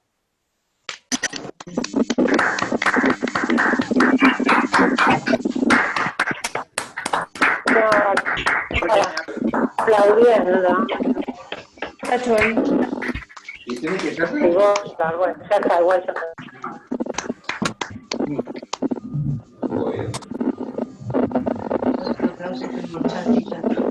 Sí, pero igual escucha, no toca nada. Buscar. Hay dos. El otro Dejamos ahí es... de fondo la próxima como misa el redondo para que sí. la recuerden como la la semana que viene. Y este es... No, Gaby, no sé si se conectó, pero te lo paso. Ese creo que tienen crema, pero como piso blanco. Y es una porción. 9 páginas de conexión. Bueno, no lo voy a tirar. Chicos, apaguen los micros. Sí.